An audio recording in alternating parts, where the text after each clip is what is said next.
Viva, está com a Hora da Verdade. O nosso convidado é Hugo Soares, é líder parlamentar do PSD, é secretário-geral do partido também, a quem agradecemos ter aceitado o convite para esta entrevista. Eu sou Susana Madureira Martins e comigo está a jornalista do Público Helena Pereira. Bem-vindo, mais uma vez. Obrigado. A escolha do ministro da Administração Interna tem sido muito criticada, até internamente no PSD, como um mau precedente por transitar diretamente da Polícia Judiciária para o Governo. Como é que Hugo Soares responde a críticas como as de Pedro Passos Coelho, o ex-primeiro-ministro e ex-líder do PSD, que diz que se trata de um mau precedente? Bom dia, muito obrigado pelo convite. Eu creio é que não estamos a viver no mesmo país, a Susana não me levará a mal. Começamos esta entrevista com uma afirmação que a crítica do novo ministro da Administração Interna tem sido muito criticada a sua escolha. Vivemos num país que eu não conheço. Se houve objetivamente um ministro que foi amplamente aplaudido à escolha, da esquerda à direita, por comentadores insuspeitos, por agentes políticos insuspeitos, porque não são do PSD nem da nossa área política, de todas as áreas políticas, se houve, de facto, escolha que foi altamente elogiada, eu diria, essa sim, praticamente de forma unânime, foi esta escolha do novo Ministro da Administração Interna. Portanto, a Susana não me levará a mal. O que a Susana me queria perguntar, e eu percebo, surgiu no espaço público um ex-líder do PSD e ex-primeiro-ministro que fez uma crítica à escolha. Muito bem. Não podemos dizer que tem sido amplamente criticada, porque isso, de facto, é viver num país e numa realidade paralela que eu desconheço inteiramente. Quanto à sua pergunta, e respondendo diretamente, sem qualquer problema, eu sou insuspeito para dizer o que vou dizer a seguir. Eu fui líder parlamentar de Pedro Passos Coelho, fui vice-presidente do grupo parlamentar durante os anos mais difíceis da governação de Pedro Passos Coelho, de resto era Luís Montenegro, o líder parlamentar. Sei o que custou manter a coesão do grupo parlamentar, do partido, numa altura em que era muito difícil sustentar as políticas públicas que eram opções do governo, muitas delas, como sabemos, por imposição do memorando de entendimento assinado com a Troika, por força da pré-bancarrota em que o governo do engenheiro Sócrates deixou o país, e sei bem os sacrifícios que os portugueses tiveram que fazer e que os políticos que assumiam essas decisões tiveram também que fazer. Ora, respeito muito o Dr. Pedro Passos Coelho, tenho por ele uma grande consideração e creio que foi, de resto, um homem extraordinário no tempo em que governou Portugal e só não continuou a governar, também já agora, embora tenha ganho as eleições, porque se criou a famosa e conhecida geringonça com o Partido Socialista e com a extrema-esquerda parlamentar. E tenho por ele esse respeito e, mais das vezes, creio que ele é um extraordinário analista político e um extraordinário político. Desta vez acho que se enganou profundamente. É manifestamente um tiro ao lado. Não vejo nenhum problema nesta nomeação do Dr. Luís Neves para Ministro da Administração Interna.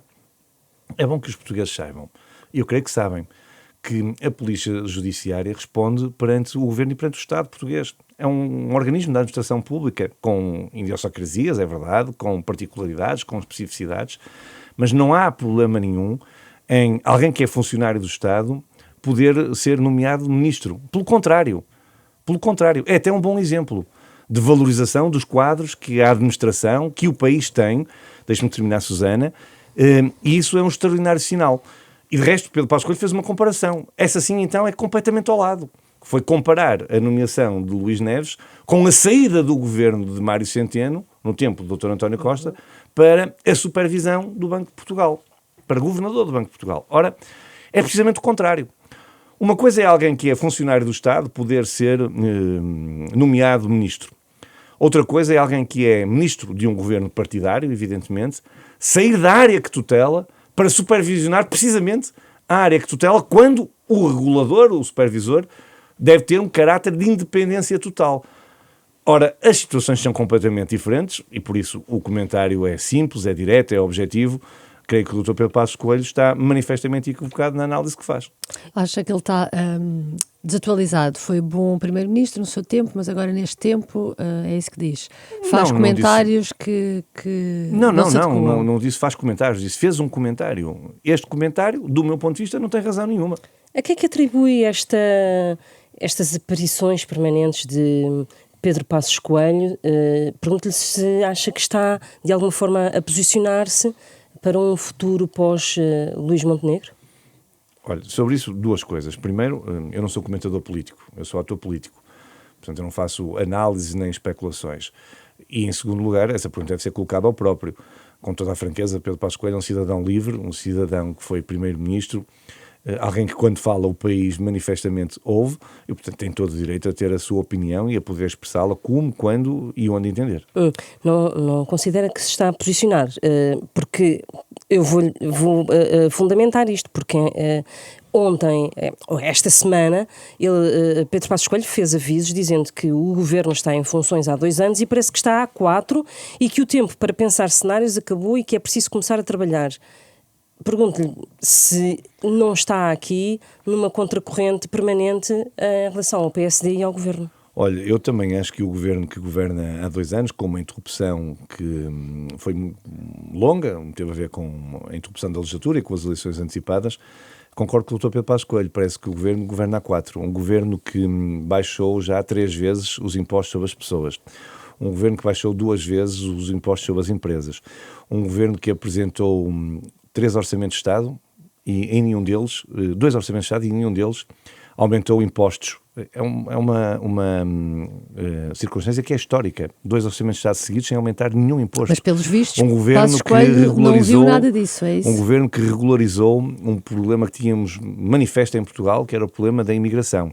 Um problema que aumentou 3 vezes o complemento solidário para idosos para aqueles que mais precisam. Um governo que devolveu a paz à escola pública, às forças e aos serviços de segurança. Um governo que valorizou mais de 20 carreiras na administração pública. De facto, quem fez tudo isto, melhor dito, em 2 anos, parece que governa há muitos, porque o Partido Socialista não foi capaz de os fazer em 8 anos. Mas não acha estranho que Pedro Passos Coelho não tenha visto nada disso que acabou de Mas eu não acredito enumerar? que o Dr. Pedro Passos Coelho não tenha visto nada disto. Isso é a Helena que está a dizer. Não acredito que ele não tenha visto. Ele está a pedir ao governo para trabalhar. E é isso que o governo está a fazer. Mas com a ideia de que não tem feito reformas. Ouça, se essa é a ideia do Dr. Pedro Passos Coelho, mais uma vez, eu discordo. E aproveitei a sua pergunta para demonstrar. Se entender que baixar consecutivamente impostos, seja sobre as empresas, seja sobre as pessoas, não é uma reforma, então o governo não reformou. Mas para mim é uma transformação naquilo que é uma lógica de que se quer para o país. Quando nós olhamos para o país e olhamos para as famílias e as empresas e dizemos: as empresas e as famílias estão fustigadas em impostos, vamos mudar a política fiscal em Portugal, transformando-a, e em vez de aumentar impostos, vamos diminuir, isso para mim é uma transformação. Quando nós olhamos para a questão da imigração e dizemos: é preciso fazer aqui uma profunda reforma, quer do ponto de vista da lei da nacionalidade, quer do ponto de vista da regulação da imigração, isso para mim é uma reforma. Quando nós estamos a trabalhar afincadamente na reforma do Estado, como sabem, num combate sem tréguas à burocracia, isso para mim é uma transformação. Agora, se reformas é tudo aquilo que levam à contestação social, então eu diria que o governo tem conseguido fazer as transformações que o país precisa com o apoio popular. Isso é um sinal, creio eu.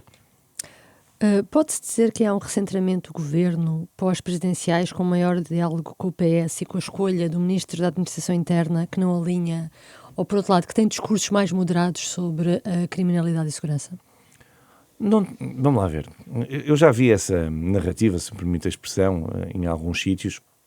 Vou começar pelo princípio. Na postura do governo, e no caso em concreto pelo qual eu respondo, do grupo parlamentar do PSD, a postura é exatamente a mesma.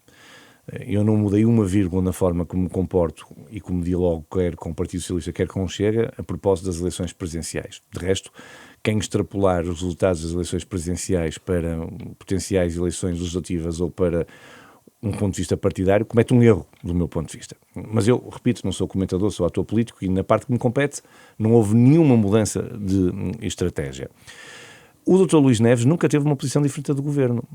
Eu acho que é público que o governo nunca misturou a criminalidade ligada à imigração com a imigração ligada à criminalidade. O que o governo disse, e fez bem, a meu ver, foi olhar para um problema concreto, mas o que não há português nenhum que não o sentisse, que era Portugal vivia um problema de imigração completamente desregulada. Nós não sabíamos quem estava, como vinham, quem eram e, sobretudo, como viviam. E um partido como o meu, como o PSD, que é, sobretudo, um partido humanista, não pode aceitar que haja um país que precisa de imigrantes, precisa de acolher gente e que os receba sem humanismo. Que seja normal aceitarmos, ou que seja normalizado, a circunstância de viverem 20, 30, 40 pessoas no mesmo apartamento sem condições.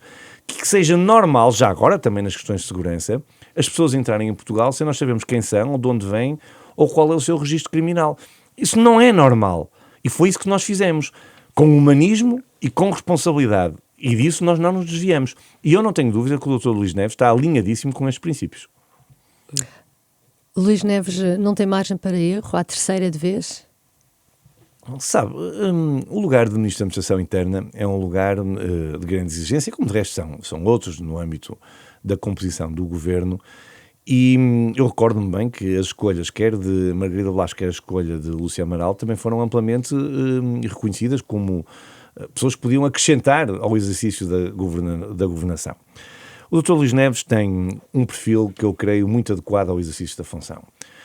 Fala-se muito nos dias que correm, se quiserem, e era o que imputavam às anteriores ministras, eram problemas de comunicação. O Dr. Luís Neves está muito habituado a comunicar e a lidar com a comunicação social e a falar para o país. O Dr. Luís Neves é um operacional, é alguém que conhece bem o terreno, tem uma ligação aos autarcas, porque a Polícia Judiciária está ramificada por todo o país e ele tem também esse contacto e conhece bem a realidade e a importância do poder local, que é fundamental para o exercício das funções de Ministro da Administração Interna. É um jurista qualificadíssimo, o que é também relevante para o exercício da função. É alguém que inspira a autoridade e, portanto, está habituado a coordenar, que é também um elemento fundamental, e, portanto, parece-me que tem o perfil adequado para o exercício das funções. Terá certamente momentos de mais dificuldade, como tem qualquer ministro, perante as circunstâncias que se vão colocando à governação, não tenho dúvidas sobre isso, ninguém é isento de erros, ele poderá também ter os seus, mas eu não tenho dúvida que a escolha é acertada e eu acho que não sou eu, não será certamente apenas o Primeiro-Ministro, mas que o país deseja que corra bem ao novo Ministro da Administração Interna como aos restantes ministros, porque isso significa que corre bem ao país. Vamos passar para o pacote laboral. Pergunto-lhe se o Governo deve ou não esforçar-se por ter uma legislação de trabalho, um novo Código de Trabalho que mereça o acordo da UGT. Claro que sim. Claro que sim, e creio que esse esforço está à vista. A conversa com os parceiros sociais terá começado ainda antes do verão do ano de 2025. Em junho, creio eu, começaram as primeiras conversas com os parceiros sociais. Estamos praticamente em março de 2026. Há mais de meio ano que o Governo está em negociações com os parceiros sociais e creio que isso demonstra bem o empenho e a forma como o Governo olha para a concertação social, muito ao contrário do que acontecia no passado. Já agora veio uma memória à frase da Feira de Gado, do Ministro do Partido Socialista. Nós às vezes temos memória curta e convém irmos lembrando as portuguesas, os portugueses e os próprios seus jornalistas das diferenças que vão existindo entre governos. Nós valorizamos a concertação social. Nós valorizamos a concertação social e estamos há muitos meses em diálogo profundo com os parceiros sociais. Se me perguntar se dá um conforto maior para o trabalho que deve ser feito também depois no Parlamento, a legislação que chegar ao Parlamento, chegar com o acordo e com um acordo com a UGT, isso parece-me evidente. E também dará maior conforto ao Presidente, porque António José Seguro na campanha disse que se fosse aprovado o pacote laboral sem um consenso ou sem um acordo com uma das centrais sindicais na concertação social, vetaria esse diploma. Teme um veto nessas circunstâncias ou não acredita nas palavras de António José Seguro porque foram feitas em campanha? Não, eu tenho por princípio acreditar em todos os compromissos dos agentes políticos. Muitas vezes nós entendemos que são violações dos compromissos e não são. As próprias circunstâncias políticas mudam. Não estou a dizer que é isso vai acontecer ou que vai deixar de acontecer. Estou só a fazer uma análise do ponto de vista, enfim, não do caso concreto. Agora, eu estou muito convencido que o Governo está focado e concentrado em poder ter um acordo com a UGT. É muito curioso, porque recordar-se-ão que quando este processo começou, os centrais sindicais, eu vou falar só da UGT, porque ninguém está à espera que a CGTP chegue a acordo com o Governo da AD. Isso não acontece, nunca acontecerá. É contra a raiz das coisas, é contra a natureza das coisas. Mas recordar-se-ão que a UGT dizia que não era preciso mudar a legislação laboral, que estava tudo bem e que era um erro estarmos a mudar a legislação laboral. Como sabem, a UGT apresentou uma contraproposta ao Governo que altera profundamente e mexe em muitos artigos e da legislação laboral e em diplomas conexos. Ora, significa que a UGT está alinhada com o Governo no propósito de fazer alterações à legislação laboral. A questão é se isso chega, não é? Qual é o foco ou qual é o interesse, qual é a necessidade de se fazer esta alteração à legislação laboral? Em primeiro lugar, é necessário nós darmos e reforçarmos a competitividade da economia portuguesa. Por outro lado, as reformas devem ser feitas, as tais reformas que, pelos vistos, afinal até se estão a fazer, devem ser feitas em período, sobretudo, de normalidade. As reformas na legislação laboral devem preparar o mercado de trabalho para momentos de maior desafio. Elas não devem ser feitas, por uma expressão, quando dói, quando há um desemprego muito elevado, quando há uma recessão ou uma estagnação económica. Não. O Governo fez bem em fazer agora a reforma da legislação laboral, precisamente porque estamos numa situação praticamente de pleno emprego. Estamos, como sabem, em níveis máximos de emprego e em níveis mínimos de desemprego, o que não é também de deixar de valorizar. Nós estamos a crescer acima da média da União Europeia. Portugal foi considerada no ano passado por imprensa de reputação estrangeira como a economia de maior sucesso na Europa. Portugal tem hoje os olhos do mundo em cima de nós, na captação de investimento, nas transformações que estamos a fazer, na forma como estamos a conseguir crescer, ter equilíbrio nas contas públicas, com contas públicas justas, sem gerar déficits orçamentais, aumentando salários, aumentando o salário mínimo e as pensões mais baixas, mas ao mesmo tempo empurrando o salário médio mais para cima, porque era um dos problemas que Portugal tinha, o salário mínimo estava cada vez mais próximo do salário médio, e portanto, perante todo este sucesso, é mesmo a altura de projetar o futuro. O ponto é, e resumia numa palavra, se nós quisermos um país de ramo-ramo, permitam uma expressão, em que vamos gerindo o dia-a-dia, em que nos vamos contentando com esta ambição, se quiserem, então nós não precisamos fazer transformações. Mas se nós quisermos um país, eu digo isto muitas vezes porque creio que é o objetivo que nós devemos ter, e este objetivo as pessoas percebem. Eu gostava que Portugal não fosse um país receptor de fundos comunitários. Eu gostava que Portugal fosse um contribuinte para os fundos comunitários. Eu quero que Portugal esteja no pelotão da frente da União Europeia. E porquê é que não havemos de estar? Não é que nós somos diferentes dos outros? Nós já demonstramos que fazemos as coisas tão bem ou melhor que os outros e estamos a fazê-las, efetivamente. E, portanto, olha, lá está aquela tão badalada expressão do Primeiro-Ministro da mentalidade Cristiano Ronaldo. É mesmo isto. É nós conseguirmos superar aquilo que estamos a fazer e fazermos mais. Para quê? Fazer mais para quê, no fundo? Para que as pessoas possam viver melhor. Os políticos erram certamente, erram muitas vezes, não tenho dúvidas sobre isso, mas o fim último da política, é a expressão que eu mais tenho usado nestes 2 anos, é resolver os problemas concretos da vida das pessoas.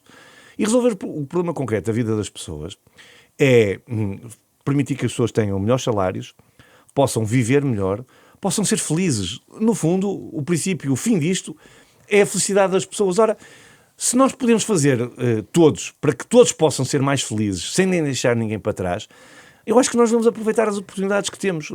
E é para esse desafio que nós queremos mobilizar os parceiros sociais. Sim, mas todas essas intenções, quer da AD, do PSD, quer do Governo, podem bater na parede, quer das oposições, quer do Presidente da República que vai tomar posse. A questão é se o pacote laboral, de facto, que o Governo e o PSD querem implementar, não passar na Assembleia da República, o que é que acontece? Há a possibilidade de uma crise política e de haver um clima de eleições antecipadas? Eu não sou comentador político, eu sou ator político. Em primeiro lugar, compete agora ao Governo fazer tudo o que for possível para que haja um acordo com a UGT. E o tudo que for possível, já agora que fique bem entendido, é não abdicar, evidentemente, das transformações que entende que serem necessárias. Dialogando, concertando posições, evidentemente, isso é uma negociação, as negociações são mesmo assim, mas procurando ter uma legislação que efetivamente transforme. Depois há um momento na Assembleia da República. Há um momento em que a legislação vai para a Assembleia da República e onde os partidos terão oportunidade de dialogar e de procurar também, no contexto parlamentar, atingir posições comuns. Partir do princípio que a legislação não passará no Parlamento é ainda manifestamente cedo e especulativo. O julgamento que eu acho que se fará sempre é um julgamento que os portugueses farão.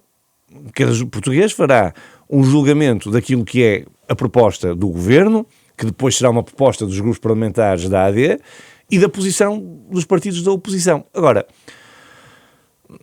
eu quero ser mesmo claro quanto a isso. O país está extraordinariamente cansado, e eu usei o extraordinariamente de propósito, de atos eleitorais, de ciclos interrompidos. E a estabilidade política, que muitas vezes nós falamos, parece assim um chavão na boca dos políticos, que tanto defendem a estabilidade política, mas é mesmo um bem real. Porquê é que é um bem real? A Helena e a Susana sabem isso, se calhar melhor do que muitos portugueses, porque acompanharam e acompanham a política e o trabalho no Parlamento. Os processos legislativos, por exemplo, demoram meses, muitas vezes demoram anos. Há processos que se iniciam e que, com a interrupção dos ciclos, nunca são levados até ao fim. Nunca são levados até ao fim. Eu conto isto rapidamente para que se perceba. No início da legislatura anterior, quando iniciei as funções de líder parlamentar do PSD, eu tive 2 ou 3 semanas, só estive a fazer praticamente audiências, a receber associações, confederações, ordens profissionais, que me traziam problemas e processos que me diziam, nós já há 2 anos estivemos cá, as coisas começaram, mas olha, agora houve eleições, parou. Depois houve outra vez eleições, parou. É bom que também as pessoas percebam que para se poder transformar, mudar a vida das pessoas, é preciso ciclos políticos com estabilidade.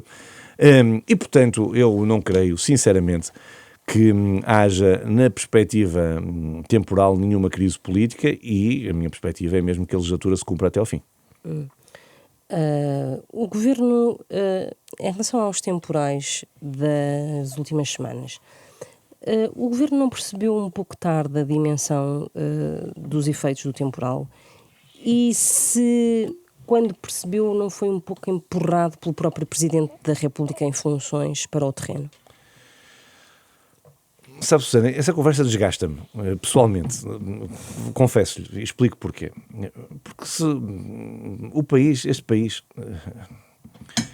eu não diria o país, honestamente, eu diria que há um país real e há depois uma espécie de bolha mediática onde se repetem as coisas, repetem, até que se percepcione de que aquilo que se diz é uma realidade. Vamos lá ver. Diz a Susana, o Governo não terá acordado muito tarde para a realidade daquilo que aconteceu. Vamos ver a fita do tempo. Há uma noite trágica, de um temporal imenso, que já agora, cuja prevenção funcionou, cujos meios estavam evidentemente localizados e operacionais e mobilizados para responder, porque senão eu creio que todos temos consciência que as consequências podiam ter sido muito piores. Foi durante a noite. Logo, naquela manhã, o Primeiro-Ministro fez um comunicado ao país. Nesse mesmo dia, 3 secretários de Estado, os responsáveis pelas áreas daquelas tutelas mais imediatas, proteção civil, infraestruturas, poder local, da energia, foram imediatamente para o terreno. Veja bem, no mesmo dia, estavam os membros do Governo a chegar às zonas mais afetadas, e nós sabemos isso, e é público. Ainda alguns presidentes de Câmara não tinham conseguido reunir, ou estavam a acabar de reunir com os presidentes de junta naquelas localidades. E já lá estava o Governo.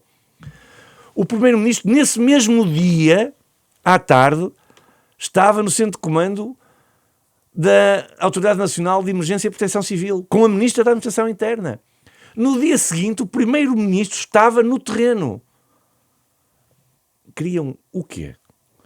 Porque é que se diz que o Governo reagiu tarde? Comparem com outras circunstâncias. Se me disserem assim, não houve o aparato de o Primeiro-Ministro ir a correr na mesma noite para os sítios onde estavam a ocorrer as tempestades, ou não houve um aparato como nós vimos noutras alturas, e que de resto as autoridades censuraram porque disseram que não ajudaram ao bom decurso dos trabalhos. Não, isso não houve. Mas houve eficácia, houve competência a tratar das coisas. Se nós fizermos uma comparação entre aquilo que aconteceu nos incêndios de Pedrógão, nos incêndios de outubro de 2017, ou se quiser até, olhe, no incêndio da Serra da Estrela, quando era Ministro da Administração Interna José Luís Carneiro, e comparem o tempo, não só de reação, mas sobretudo de resposta às pessoas que precisam.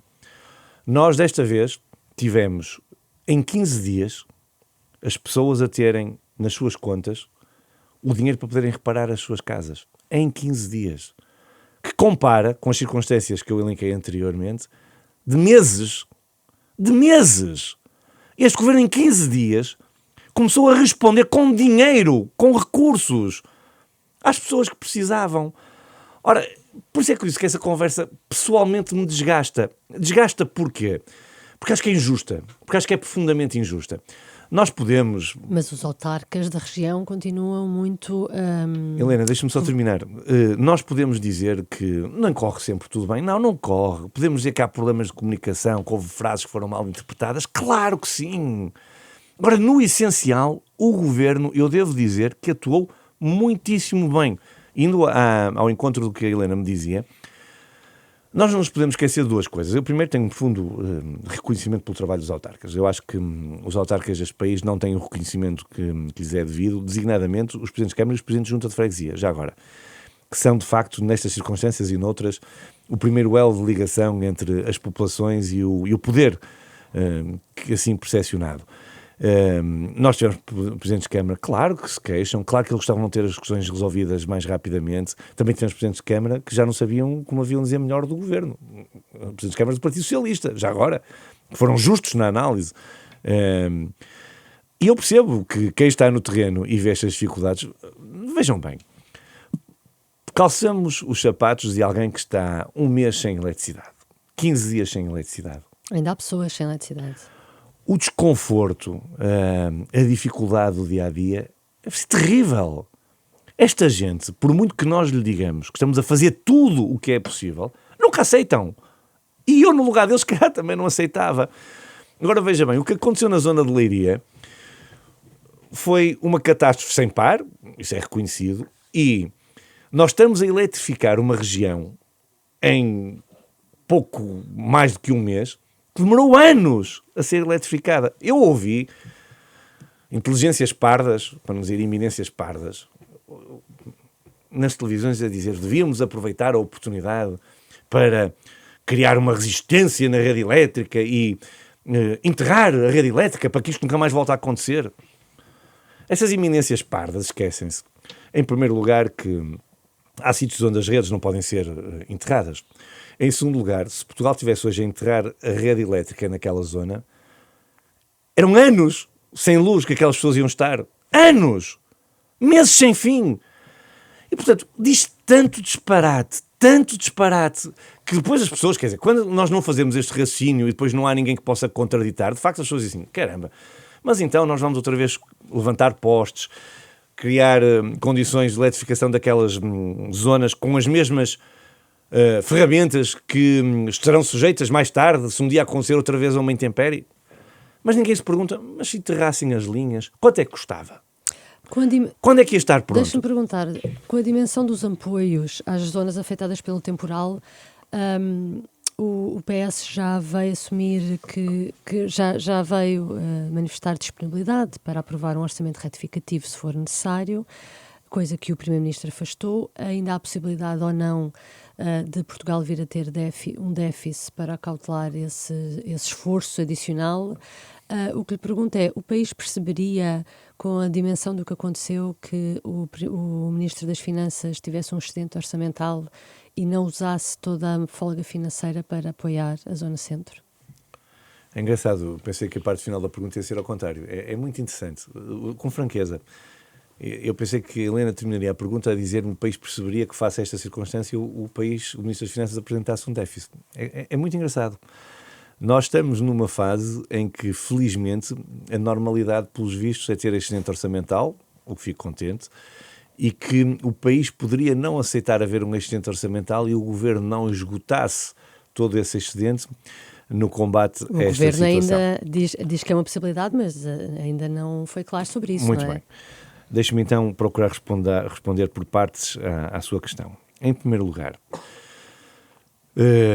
O Partido Socialista disponibilizou-se para um orçamento retificativo se vier a ser necessário para o combate a toda esta situação. O Primeiro-Ministro agradeceu e disse que neste momento ainda não era previsível que fosse necessário, mas cá estaremos se for necessário, ponto número 1. Ponto número 2, eu não tenho dúvida que os portugueses já perceberam que o Governo está a fazer tudo e a mobilizar recursos, como há muito não se via, para rapidamente reerguer e recuperar o país nas circunstâncias que nós conhecemos. Mas a Helena também a Helena saberá que a execução orçamental é um processo contínuo. Nós não somos capazes, ainda que se possa prever, de dizer em junho qual vai ser o resultado da execução orçamental em dezembro. Nós podemos prever, mas depois depende de muitas circunstâncias, depende da evolução da receita, da dinâmica económica, e portanto é ainda muito cedo ser excedente ou não. Aquilo que eu tenho a certeza que os portugueses podem contar é que o seguinte: em primeiro lugar estão as pessoas. E as pessoas querem respostas, mas também sabem que para o normal funcionamento das suas vidas, o país deve manter esta trajetória. Nós já pagamos com língua de palmo os desmandos de déficits orçamentais sucessivos e déficits orçamentais muito grandes. As pessoas sabem os sacrifícios que tiveram que fazer. Olha, naquele governo que falávamos há pouco, 2011 a 2015. E, portanto, as pessoas sabem que poderão contar com o governo para procurar ter contas justas, que são contas que manifestam uma lógica de equilíbrio orçamental e, ao mesmo tempo, responder com responsabilidade às necessidades das populações. Eu não sou capaz de lhe dizer hoje se vamos ter déficit ou se vamos ter excedente orçamental. Creio que ninguém é. O cenário ótimo era que pudéssemos ter excedente orçamental e continuar a corresponder aos desafios colocados pela recuperação dos territórios afetados. Esse é o cenário ótimo, é o cenário que eu creio todo o governo está concentrado. Veremos o que é que acontece no final, mas eu julgo que quer haja um déficit pontual, quer haja um excedente que seja também pontual, os portugueses perceberão as circunstâncias excepcionais que estamos a viver e isso não será caso, certamente. É uma normalização da possibilidade de haver déficit. Não é uma normalização da possibilidade de haver déficit, porque eu não quero nunca que haja uma normalização da possibilidade de ser déficit. O que eu estou a dizer é que se tiver que haver um déficit ligeiro nas contas públicas face à circunstância anormal que estamos a viver, creio que daí não virá mal ao mundo e que os portugueses perceberão. O Primeiro-Ministro já disse isto de forma clara e objetiva, tal qual eu estou a dizer. Agora, se me perguntarem, é esse o cenário que nós procuramos? Não é. É bom para o país ter déficit? Não é. Mas ter passado 4 anos, 3 anos, um ligeiro déficit orçamental, é isso que causa um desequilíbrio nas contas públicas de modo a que devemos ficar preocupados? Também não. E toda a gente sabe, já agora, sobretudo quem acompanha mais perto estas questões, que este é um ano de maior exigência do ponto de vista orçamental, muito mais do que o próximo ano e muito mais do que o ano anterior, precisamente por questões ligadas aos reembolsos do PRR e às comparticipações nacionais, e que já por si era um ano exigente do ponto de vista da execução orçamental. Ainda por cima, perante um governo que apresenta, ou num governo que mais uma vez apresentou um orçamento ao país sem aumentar um único imposto. Ora, contando sobretudo com a dinâmica económica e com uma despesa controlada. Ora, tudo isto somado cria dificuldades, mas olha, é para isso que temos governo. O Presidente eleito já veio dizer que não será por ele que não haverá estabilidade. Falámos há pouco um pouco sobre isso. Em que cenário é que essa estabilidade política poderia estar em risco, a seu ver? A estabilidade política está em risco se houver uma moção de confiança no Parlamento que não seja votada pelo Parlamento. Não parece seja sequer perspectivável. Agora estou no papel de comentador político, mas como evidente, com coisas com que lido no dia-a-dia, faço o favor, não é favor nenhum de especular. Ou então, se houver uma moção de censura que for aprovada, é os únicos cenários que eu vejo em que a estabilidade política está em causa. Eventuais problemas ou uma evolução na investigação do Ministério Público sobre a casa do Primeiro-Ministro em Espinho não preocupa e não pode ser uma chispa, um gatilho para essa instabilidade?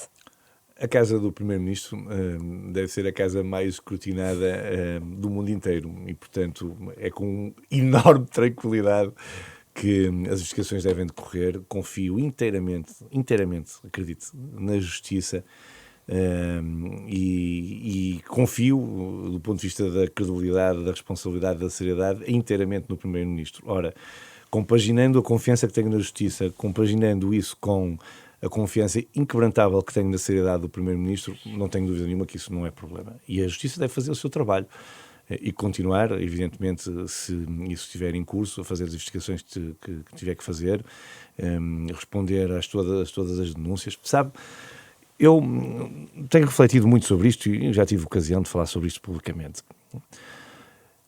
Os políticos hoje, designadamente os presidentes de Câmara, já agora, têm menor visibilidade, mas estão sujeitos a uma... Não é escrutínio, porque isso não é escrutínio. Estão sujeitos a uma maldicência, é maldicência mesmo, que se materializa constantemente em denúncias anónimas que devem ser um poço sem fundo junto do Ministério Público, junto da Polícia Judiciária, que depois, evidentemente, motivam investigações. E devem motivar. Eu creio que deve haver um filtro, não sei se há, se não há, mas a verdade é que a covardia das denúncias anónimas, que mais às vezes é mesmo covardia, ou então instrumentalização política do Ministério Público e da Polícia Judiciária, que depois tem que fazer o seu trabalho, leva a que depois percamos tempo a comentar as investigações em curso. Eu diria mais. Eu desconfio mesmo que não deve haver um político no ativo, um Presidente de Câmara, um Ministro, que não tenha denúncias anónimas contra si, que não tenha investigações em curso. Muitas delas não se sabem, e ainda bem, porque isso pelo menos acautela o mínimo de confidencialidade destas matérias, e ainda bem que assim é. Mas eu encaro isso com muita normalidade, Eu dou sempre um exemplo que foi levado ao extremo e ao último grau, de alguém que o país sabe, por quem eu tributo muita admiração, que era o Dr. Miguel Macedo, que foi objeto de uma investigação, foi de resto até acusado, foi a julgamento, viu a sua carreira política terminada e foi inteiramente e justamente absolvido de todas as imputações que lhe faziam. Nós temos que lidar com estas coisas com muita serenidade e muita responsabilidade. Mas esta última investigação da Casa do Primeiro-Ministro não tem a ver com uma denúncia anónima. Então? Tem a ver com uma discrepância entre o valor das e essa faturas discrepância... e da... Aí tem? Sim, a notícia... Helena, não me leva a mal. Tem a ver com os documentos que o Primeiro-Ministro entregou, Helena, e é na sequência disso que esta nova investigação foi aberta. Helena, não me leva a mal, mas que documentos é que o Primeiro-Ministro entregou que está a falar? Não me leve mesmo a mal. Eu depois faço isto, vocês ficam zangadas comigo, dizem que eu sou às vezes agressivo e passo esta imagem que não é a minha imagem, eu não sou assim, mas eu revolto-me e vocês têm que perceber que eu fico revoltado. Porque não me leva a mal, mas a Helena está a falar de uma coisa que não existe. A Helena está a falar que o Primeiro-Ministro entregou documentos. Que documentos é que o Primeiro-Ministro entregou? A Helena sabe de algum documento que o Primeiro-Ministro tinha entregue ou que tenha sido pedido? Estou a basear-me nas notícias que dizem que, com base nas faça faturas, como eu, olha, que não há uma leva a mal. discrepância Faça entre como eu, não leia notícias. O valor das faturas, não leia notícias. E a as Helena vai obras fazer que um foram favor. realizadas. Vai fazer um favor. Vai perguntar ao Primeiro-Ministro, quando tiver ocasião, alguma vez lhe foi pedido algum documento? Mas quem é que analisou a discrepância entre as faturas e o quê? Que me disse? Entre os valores entre as faturas e o quê? Que eu nem percebi. Entre a obra e as faturas. Mas quem é que pediu faturas ao Primeiro-Ministro? Mas quem é que viu... entregou à Polícia Judiciária? Entregou? Vocês sabem todas as coisas que eu não sei. Quer dizer, estou a basear não faça como eu, não leia notícias, ou não acredito nas notícias, na comunicação que o Primeiro-Ministro fez ao país, em que mostrou até, inclusive, um dossiê com faturas dizendo que iria entregá-las. Está a misturar tudo. Não, desculpe, isso não é rigoroso, isso não é verdade. Então não entregou? Não, isso não sei, pergunte-lhe a ele. O que eu estou a dizer é que se calhar está a partir de informações que não existem. Primeiro está a dizer que não parte de uma denúncia anónima. Estou a dizer esta última. E eu estou-lhe a dizer que não sei como é que a Helena sabe isso, porque eu devo-lhe dizer que uma das notícias que eu passei os olhos diz precisamente que isto nasce de uma denúncia anónima que diz que há uma discrepância. E deve o Ministério Público, deve perceber se há uma discrepância ou não, talvez deva. Para isso, deve pedir. A Helena faz menção a uma conferência de imprensa do Primeiro-Ministro que disse e apresentou ao país uns dossiês com todas as faturas, veja bem, da construção ou da recuperação da construção da casa de morada de família, e onde disse, estou disponível para mostrar o que for preciso, está aqui. Agora a Helena diz, ele entregou, mas sabe se alguém lhe pediu? Helena, não, a sério, confie em mim, mas confie mesmo. Não acredite, infelizmente, em tudo que lê na comunicação social, porque eu também já não acredito. Não, é verdade, e é uma pena eu dizer isto assim aos microfones da Rádio Renascença que eu prezo, do público que eu prezo, muito, mas é também pedagogia já agora. dizem-se e escrevem-se coisas com uma verdade absoluta que não tem qualquer respaldo na realidade. Opá, desculpem, é assim mesmo. E eu não sei como é que lhe hei de dizer isto, mas está por dentro do processo, portanto. Ou seja, eu não estou por dentro do processo, que eu nem sou advogado do Primeiro-Ministro, nem sou parte no processo. Agora, eu sou líder parlamentar, sou secretário-geral do PSD, e é pública a relação pessoal que tenho com o Primeiro-Ministro, também não vou colocá-la aqui à parte de toda esta conversa. O que eu lhes estou a dizer é que nós não devemos tirar conclusões precipitadas, é que eu nunca ouvi ninguém com responsabilidades, dizer há uma discrepância entre as faturas e a obra. Isso não existe. Primeiro não há, tenho a certeza que não há. Deixe-me dizer assim, olha, com esta perentoriedade de quem confia e conhece o Primeiro-Ministro. Não há, ponto. Garanto que o Primeiro-Ministro de Portugal é uma pessoa absolutamente séria. Mas não é esse o ponto. O ponto é dizer-se com essa... Fazerem-me essa pergunta. Vamos lá ver. Imagino que eu, que não conheço minimamente o que está em causa, e já estava aqui a discorrer, pois, se calhar, o Primeiro-Ministro vai ter que explicar melhor as contas de não sei o quê, porque há essa discrepância. E já estávamos aqui a criar um caso quando não me leva mal, Helena. Isso não existe. Acha que Luís Montenegro vai ser perseguido durante todo o tempo em que for Primeiro-Ministro com denúncias anónimas? Não sei, isso não faço ideia. Creio que os políticos estão sujeitos a isso. Olha, sobretudo, repito, os presidentes de Câmara estão constantemente... Eu vou dizer uma coisa, já agora... Eu acho que um dos problemas da nossa administração pública hoje, do poder local, é muitas vezes o medo de decidir perante estas circunstâncias. É mesmo, acreditem em mim.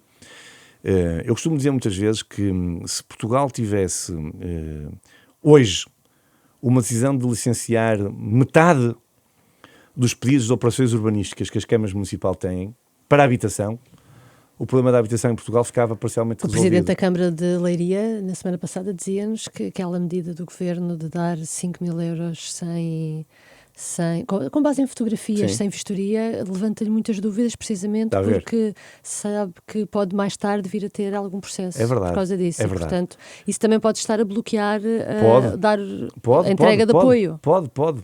Agora, ajude-me, Helena. Vamos conversar os três e fazemos esta reflexão com quem nos ler e ouvir. O Governo decidiu, de forma, para ser rápida e expedita, entrega do ressarcimento às pessoas para poderem recuperar as suas vidas, dizer o seguinte: bem, nós não vamos estar aqui com burocracia. Nós queremos mesmo confiar nas pessoas. E basta uma fotografia, um upload lá na plataforma, com as fotografias, tenho o estrago, tenho o dano, até 5 mil euros, junto ao orçamento e tal, está aqui o dinheiro. E vem agora o Presidente da Câmara de Leiria, que está constantemente também a pedir ajuda e a pedir apoios, e bem... Mas agora foi o primeiro a dizer, calma aí, que isto pode-me trazer problemas. É das duas uma. Ou nós interiorizamos todos enquanto sociedade, enquanto país, enquanto coletividade, enquanto comunidade, que vamos confiar uns nos outros. E que ao Estado compete o papel de fiscalizar, de encontrar uma fraude e fazer pagar à séria por uma fraude, por um crime. Mas nós ou confiamos nas pessoas ou não confiamos. Eu acho que é da mais inteira e elementar justiça alguém que ficou sem janelas, alguém que ficou sem telhado, poder juntar uma fotografia e receber imediatamente o dinheiro e não ter que estar a passar por burocracias. Eu acho que é justo. Agora, devo dizer, não é nada que já não tivesse passado pela cabeça. Se o Ministério Público pode fazer um entendimento diferente e passado um tempo pode dizer que foi pago 5 mil euros ao primo e ao, está a ver? Ao amigo. E agora? O que é que a Helena preferia? Preferia que o Governo demorasse 2 meses a entregar os 5 mil euros à pessoa ou que fosse rápido nessa circunstância perante uma calamidade como esta? Olha, eu prefiro arriscar. Honestamente, acho que andou bem o Governo. Em primeiro lugar, está a recuperação do telhado da pessoa que está a chover dentro de casa. Sabe que muitas vezes, se quem faz esse julgamento tivesse com chuva dentro de casa, tivesse corrigido os partidos, tivesse sem luz em casa, se calhar não o faria. Vamos avançar e puxando pelo seu lado de líder parlamentar do PSD, para quando é que podemos ter, de facto, a eleição dos órgãos externos do Parlamento? E o que é que está a empatar? Se é uma falta de acordo, quer com o PS, quer com o Chega, ou com os dois ao mesmo tempo? Mas, Sana, vou-lhe dizer, eu sou o mais interessado em que isso se resolva rápido, porque essa é uma novela que se vai arrastando, mas é uma novela que tem explicações. No fundo, a composição do Parlamento hoje é uma composição completamente diferente daquilo que acontecia no passado, que facilitava evidentemente estas escolhas. Havia 2 partidos que juntos constituíam 2/3 da representatividade parlamentar, o PSD e o PS, ou o PS e o PSD, e a composição e a eleição dos órgãos externos era manifestamente fácil de se fazer. Hoje é mais difícil pela razão de que há 3 partidos com uma representação notória no Parlamento, o PSD ou a AD, se quiserem, com uma representação bastante maioritária, e depois 2 partidos muito perto um do outro, mas em que o Chega é manifestamente, factualmente, o segundo partido. Ora, isso tem criado algumas dificuldades na negociação, nada que não se ultrapasse, estou absolutamente convencido, e posso dizer e anunciar que eu estou convencido que nas próximas semanas, que não serão muitas, haverá eleições para os órgãos externos da Assembleia da República e as instituições a funcionarem com normalidade. E quem é que vai ter de ceder? Isso, numa negociação cede toda a gente. É assim, uma negociação, só é uma negociação se todos cederem, porque senão nunca se chega a acordo. Mas o PS tem dito sempre, Eurico Brilhante Dias tem dito sempre, que não irá ceder, por exemplo, em relação às suas escolhas para o Tribunal Constitucional. E não irá querer que vença a versão do Chega, de que tem a possibilidade de indicar um nome. Como é que se descalça essa bota, não é? Eu não vou dizer nada que possa complicar as negociações em curso e que estão a chegar finalmente a bom termo. É preciso fazer um exercício com a Susana, que tem vastíssima experiência parlamentar, mas não vou fazer. Não vou fazer porque creio que isso pode até criar algumas dificuldades na negociação. Aquilo que eu sobre isso posso dizer é que estou convencido que num par de semanas tudo se comporá e essas eleições se realizarão. Em relação a Maria Lúcia Amaral, que era a provedora de Justiça antes de ser nomeada Ministra da Administração Interna, ela pode regressar ao lugar, sendo que o lugar está vago há vários meses. Vou-lhe pôr a coisa, olha, não sei se é público, se não é, mas eu não tenho problema nenhum em dizê-lo. Eu tenho um princípio, julgo que os outros também terão, eu não sou daqueles que me rogo e mais sério que os outros. Não gosto é que digam que sou mais sérios do que eu, isso não são certamente, mas não sou dos que acho que sou mais sérios que os outros, sou como os outros. E a minha palavra conta mesmo. Na anterior legislatura, o PSD indicou o Presidente do Conselho Económico e Social num acordo que é um acordo de décadas com o Partido Socialista, em que ora o PSD indica o Presidente do Conselho Económico e Social, ora o Partido Socialista indica o Provedor de Justiça. Depois muda, o PSD indica o Provedor de Justiça e o PS indica o Presidente do Conselho Económico e Social. Dá-se a circunstância de ter sido eu, enquanto líder parlamentar em 2017, a convidar a doutora Lúcia Amaral para Provedora de Justiça, e dá-se a circunstância de ter sido eu, na anterior legislatura, no ano passado, a convidar o doutor Pais Antunes para o Conselho Económico e Social. E eu manterei a minha palavra. Eu creio que o que é razoável é que este acordo que existiu e que me motivou o convite ao Dr. Luís Pais Antunes possa agora ser correspondido com a indicação do Partido Socialista do Provedor de Justiça. E o Chega não entra nessa equação? Eu creio que o Chega tem a responsabilidade e a maturidade democrática de perceber que esta equação é uma equação que está resolvida não agora, mas lá atrás. Quando eu indiquei, com este acordo com o Partido Socialista, o Conselho Económico e Social. Mas, entretanto, o Chega reforçou certo, a sua mas eu tenho a certeza absoluta que o Chega tem a maturidade política para... Tem? Tem. Tem sido tão difícil negociar com o Chega e agora está tão confiante? Como é com o Partido Socialista? Não é mais difícil com o Chega? Que é que lhe seja no sentido... franco? Sim. O que é que lhe seja franco até parece mal. Sinceramente, todas as negociações têm sido difíceis, todas, mas não tem sido mais difícil com um do que com outros. Não tem mesmo.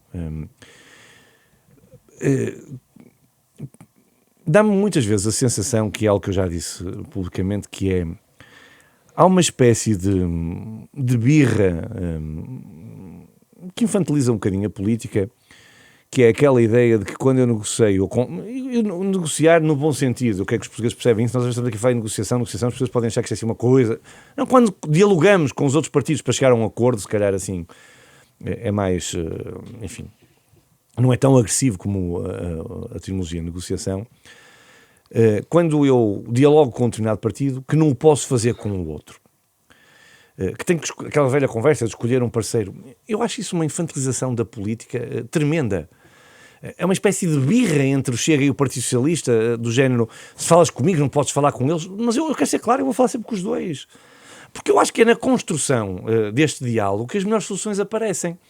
E, portanto, as dificuldades têm sido manifestamente iguais. Ora, é mais difícil falar com o Chega numa matéria, como é mais difícil falar com o PS na outra. Eu vou-lhe dar um exemplo. Regular a imigração. O Chega tem um mérito.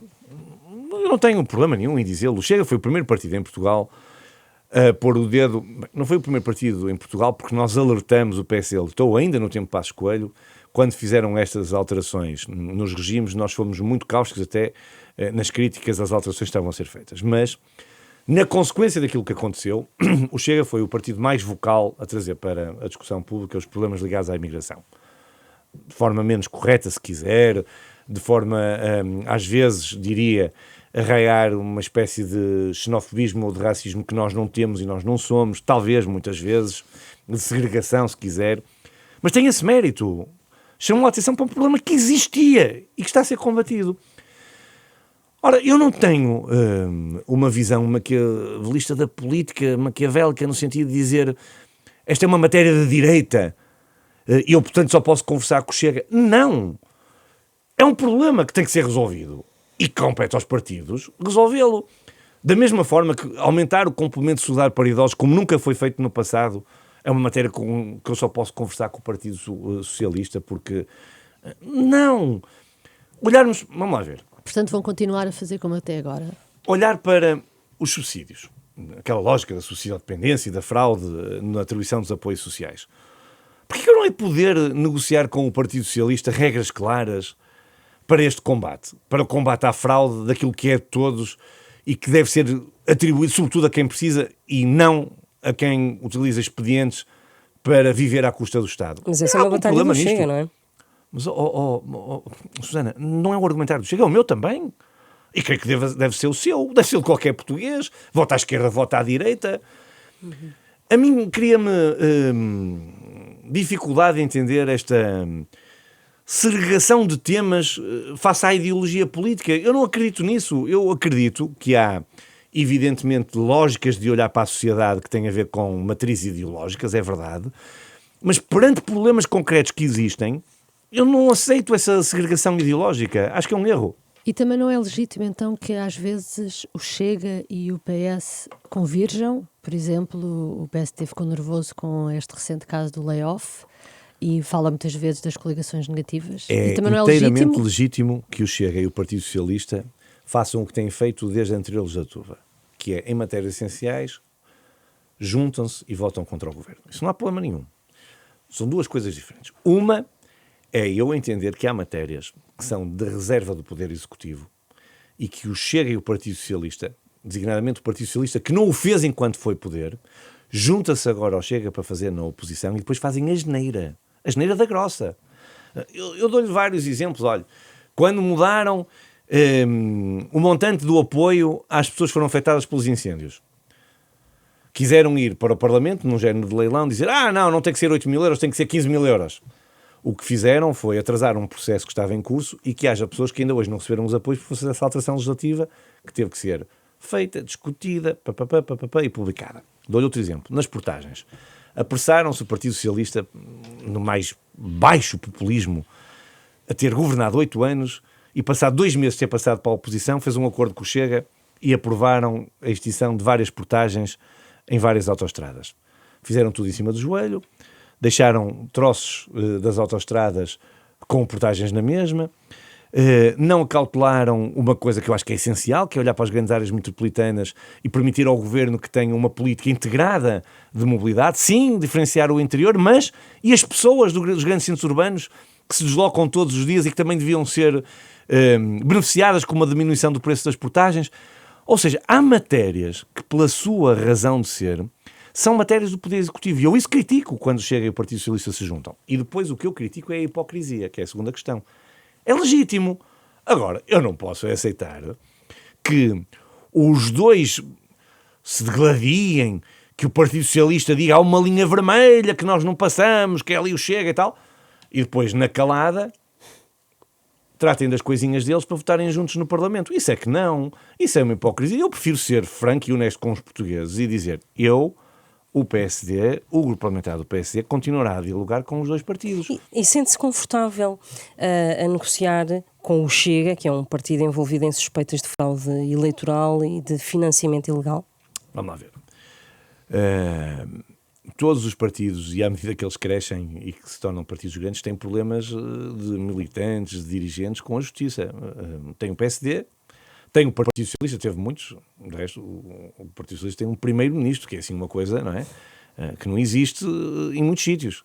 Nós temos um primeiro-ministro em Portugal, um ex-primeiro-ministro, que está a ser julgado há anos já agora, pela prática de crimes que nos lesaram a todos, e era primeiro-ministro. Isso significa que eu nunca mais posso falar com o Partido Socialista?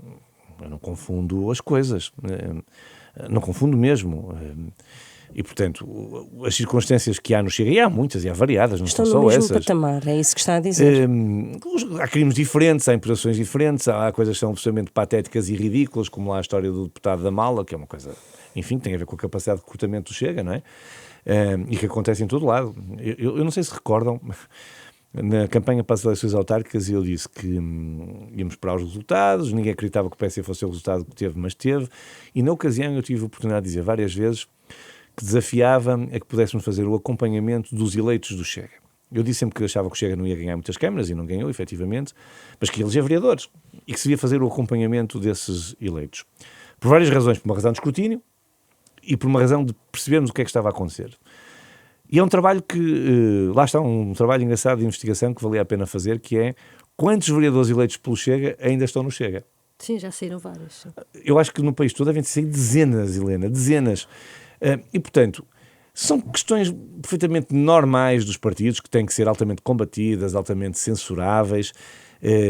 Só que, claro, depois quando o deputado André Ventura enche a boca para acusar os outros de tudo e um par de botas, e depois dentro da própria casa aquilo às vezes é uma pouca vergonha mesmo, é normal que nós olhemos para isso com outros olhos. Mas ainda bem que fala das autárquicas, porque o PSD tem vindo...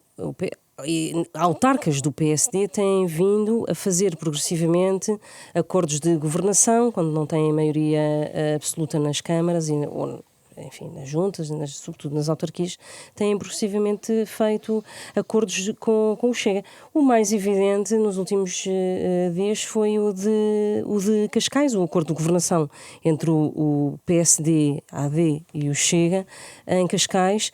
Pergunto-lhe se este acordo teve o acordo da Direção Nacional e se houve um conhecimento e se acha bem ter abdicado de um acordo com o PS para dar preferência ao Chega, aparentemente.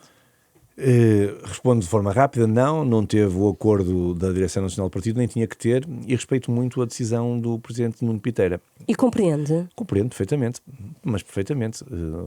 O Presidente Nuno Piteira, quando ganhou a eleição, disse, e eu lembro de me ter visto e lido, que iria convidar todos os vereadores para terem pelouros na Câmara Municipal, quer do Partido Socialista, quer do Chega. O Chega, na altura, creio que não terá aceito, e o Partido Socialista aceitou. Pelos vistos, as coisas não correram bem. E o Presidente Nuno Piteira, depois do Chega ter demonstrado disponibilidade de aceitar pelouros, voltou a oferecer pelouros ao Chega. Vejo isso com uma naturalidade tremenda. Nós não fomos ouvidos, nem tínhamos de ser ouvidos. Isso tem acontecido em várias câmaras, como disse. Há várias lógicas de coligações de governabilidade nas autarquias e creio que isso é perfeitamente normal a bem das populações locais para que possa haver estabilidade e possa haver decisões que melhorem a vida das pessoas. Não tenho sobre isso nenhum rebuço. Tem alguma ideia dos acordos de governação ou dos entendimentos que o PSD está a fazer com o Chega, a dar preferência ao Chega? Nem com o Chega, nem com o Partido Socialista. Se me quiserem convidar daqui a um ano, que é normalmente a média em que nós fazemos esta entrevista, eu faço esse levantamento e digo sem problema nenhum, ou peço para fazerem esse levantamento. Deve haver vários com o Chega, como há de haver vários com o Partido Socialista e vários também com o PCP, já agora. Mas isso é perfeitamente normal, como o Partido Socialista tem de certeza connosco e com outras forças partidárias, isso acontece com muita regularidade. Olha, a maior parte dos casos que eu conheço... Com o Chega não é um padrão? Não será um padrão. A maior parte dos casos que eu conheço são até vereadores eleitos pelo Chega que saem do Chega para fazerem maiorias com executivos do PSD. Dada a turbulência. Isso acontece muito. Sim. Aconteceu em Lisboa, aconteceu no Funchal, creio eu, agora também recentemente, que não deixa de ser curioso, e eu só chamo isto à colação para que os portugueses possam avaliar, porque há muita gente que se acha que deve combater o Chega de formas que eu não acho. Eu acho que se deve combater pelas ideias, pelos exemplos, e deve ser combatido, claro que sim, porque é o adversário político e porque eu não me revejo na forma de fazer política do Chega na esmagadora maioria das coisas. E este é um bom exemplo para as pessoas olharem. As pessoas confiaram nos eleitos do Chega, aliás, eu acho que as pessoas votavam sempre no André Ventura, não era lá nos eleitos, mas enfim. E eles deixaram o Chega rapidamente para ocupar lugares em executivos municipais. É bom que as pessoas percebam isso também para poder fazer o seu julgamento no ato eleitoral. Mas dada essa turbulência dos eleitos locais do Chega, são um bom parceiro para fazer qualquer tipo de acordo? Nós chegaremos ao fim das legislaturas autárquicas e veremos como é que as coisas correm em cada Câmara. Está terminado este Hora da Verdade. O nosso convidado foi o Hugo Soares, é secretário-geral do PSD, também líder parlamentar. Este programa teve a gravação áudio de Rui Glória e a gravação vídeo de Beatriz Pereira. Regressamos na próxima semana.